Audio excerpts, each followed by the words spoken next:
Charbel, what's happening with Australia in Bangladesh? We have seen three matches, three defeats for Australia. Um, they have treated Bangladesh poorly in the last few years, with tours being cancelled. And when they're finally gone, is this why they kept cancelling the tour?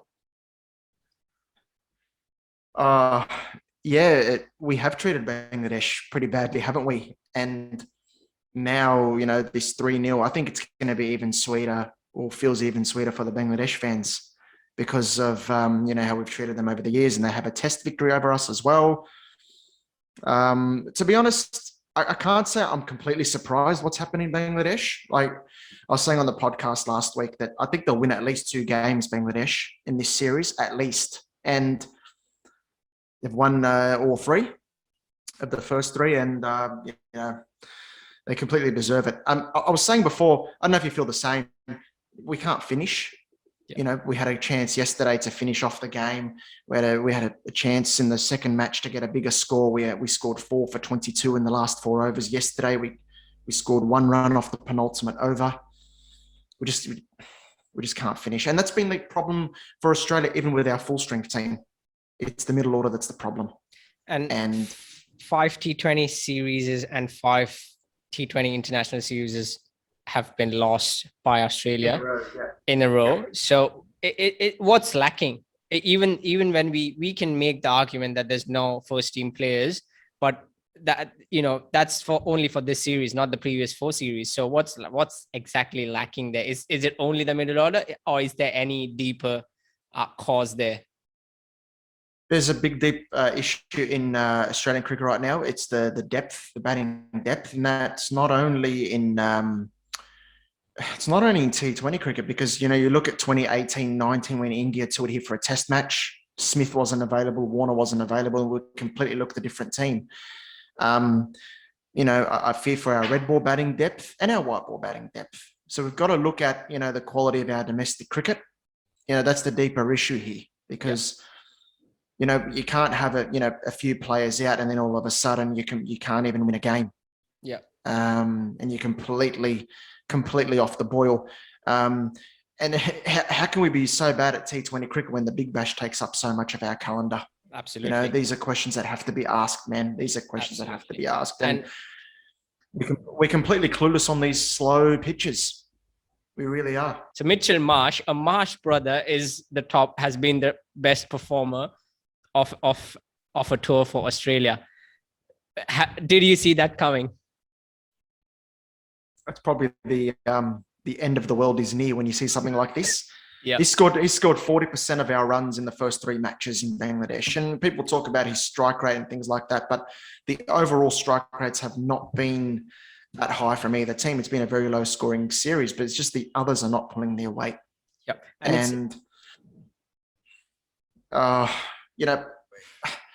posed this question earlier in the week. It's like, the Big Bash, we've doubled it in length. We made it a full home and away season, and I think the quality of it is really diminished. So if you perform well in the Big Bash, does not mean you're going to perform well in international cricket. The gap between the Big Bash and international cricket is too big.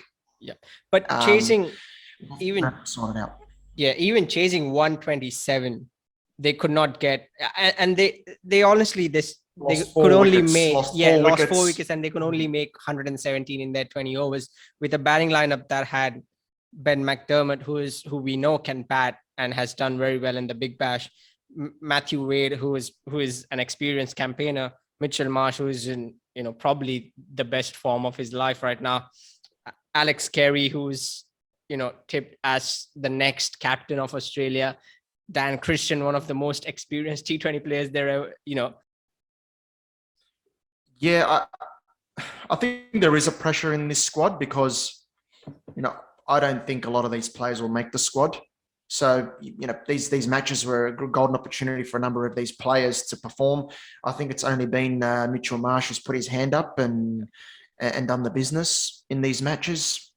Pretty much everyone else has just been so disappointing. So disappointing. As you mentioned, there's enough T20 experience in there, but then I come back to the point of, is the quality of the Big Bash not good enough? Is the gap too big?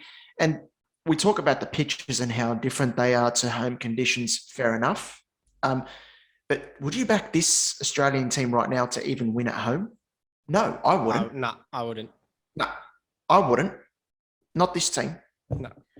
And even with our full strength team, we've got a problem of finishing. Yeah, that's correct. When we look at the positions below number 4, it's been a problem for Australia for a long time. Yeah. And now it's just, we see it more because the likes of Smith and Maxwell, Warner, Finch are not there. Yeah. And I'll ask one more question on this team currently. If you were George Bailey right now, by the way, congratulations to George Bailey, who has been appointed the new selector of Australia. If you were George Bailey right now, who would you pick from this playing 11 who played the last T20 to go to that T20 World Cup? No one. Not even Josh Hazlewood? You'd pick Josh Hazlewood. I'm talking about batting. Yeah. Talking about batting. Yeah. No one has sealed this spot. The bowling at Josh Hazlewood, definitely. He can play a role. That's one of the positives. Yeah. Stark and, Zampa, of course, is going to be a crucial part of the team. The likes of Ashton Agar important in those conditions. I was happy to see Nathan Ellis. He took a hat trick. Absolutely. I think he's got talent. The bowling side of things is not too bad. When you think of Pat Cummins to come back in the lineup as well, it's never been the bowling that's been the biggest concern for me. Yeah. Of course, we have some issues with our bowling. Yeah. In T20 cricket, but it's the batting that's the biggest issue, and it's only been Mitchell Marsh that's now down a spot. So. But then you can also count on people like Marcus Stoinis, Glenn Maxwell to chip in with the ball at times, give you 2 or 3 overs, quickly run through the middle overs. And as you said, I don't think bowling is a big issue for Australia right now, barring Mitchell Stark's overall form. But I think that can be covered up quickly by the other bowlers who are in form, like Zampa and Pat Cummins and Josh Hazlewood, whereas batting is a real issue. Like, it's a big issue. And if it's not sorted, it is going to creep into the other formats, and it is going to impact the overall performance of Australia across formats. Of course. And I think that it's already probably crept into our test cricket, because you look at our test match depth, it's the bowling where we've got a lot of pace bowlers coming through. The batting, you look at the last series against India where we lost, it was Smith and Marsh who are the two, if they don't perform, then we're really short on batting. Yeah. We haven't sealed that number 5 spot. David Warner is going to, he's not going to be around forever. He's nearly 35 this year, later in the year. We're struggling for opening positions as well. We really need to go back and look at our depth and make sure that, it's domestic cricket that we've got to take seriously here in Australia. We've got to look at it and say, is the Big Bash taking up the whole part of the summer, most part of the summer, worth it when we're so crap at T20 cricket still? We've got players coming through from the Big Bash. They can't handle it in international cricket at the moment. And that's, it has been surprise to the cricket world. I mean, no one actually thought that Australia would lose the series. And everyone knew that it was going to be tough, but no one actually went ahead and said that Australia might lose it. So last 2 T20 international, Charbel, what do you make of it? What do you think? Well, I think our best chance if we bat first and somehow scrape 130, 135, hopefully touch 140. Because I think when we're chasing a score, I can't see us getting over the line, to be fair. I think the best chance we've got, like that second game, is get a score on the board and then try to defend it. But 5-0 is a big possibility, and that would be some result. Yeah, that would be a big result. And then, we'll see what happens in the summer later this year. I think the likes of, Josh Inglis, the fact he hasn't been in the squad has been pretty much a disgrace. I think we'll see the end of a few careers in international cricket, the last 2 games. And then, that's it. And last question before we finish. Do you give Australia any chance of reaching the semi-finals at the T20 World Cup? Well, look, with a full side, there's always a chance. Maxwell, if he fires, anything's possible. You look at, for example, in the IPL, RCB, when you've got a firing Maxwell in that team, the difference he made to that side, he could do something big for Australia. And of course, the likes of Warner and Finch, if fit.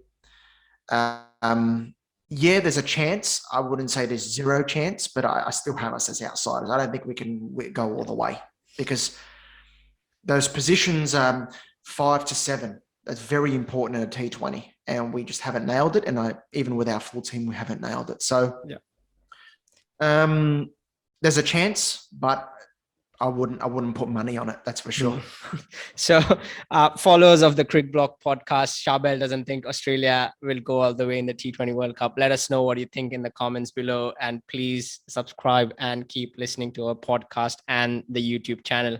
This has been a really quick and you've enjoyed it. I have, but again, as an India fan, as Australia is my adopted country, I do support Australia at times, and I do feel a bit of sadness and disappointment when they don't do well. So, but it has been a good rant from you, Charbel. So, hopefully we see some happiness in the near future in terms of Australian cricket, and hopefully that goes well for you in terms of not ranting. And I've been pretty calm, to be honest. You've tried your best. Having said that, maybe 5-0 I'll start yelling. Yes, or maybe. Having said that, listeners, we'll come back on our regular podcast episode every Tuesday. So keep listening, and thank you.